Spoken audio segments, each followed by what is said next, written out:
দেখেন, এত এত ভিডিও বানাই আপনাদেরকে সতর্ক করার জন্য। আজকে দেখেন, এই মেয়েটা ট্রেনে বসে আছে জানলার পাশে, এক তো মোবাইল টিপতেছে, গলার মধ্যে একটা চেন পরে আসে।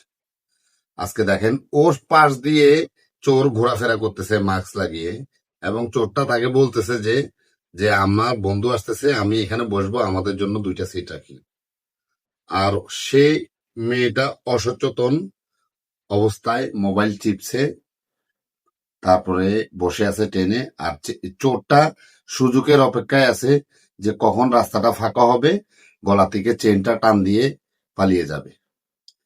এই ভিডিওটা দেখে আমি আবারও আপনাদের কাছে নিয়ে আসলাম সতর্ক করার জন্য আরেকটি ভিডিও। আপনারা পারলে শেয়ার করে দেবেন, লাইক কমেন্ট করার কোনো দরকার নাই, শেয়ার করে দেবেন, অন্যদেরকে সতর্ক হওয়ার মতো সুযোগ করে দিবেন, যাতে মানুষ দেখে একটু সচেতন হয়। ভিডিওটা বেশি বেশি শেয়ার হবে। আসসালামু আলাইকুম।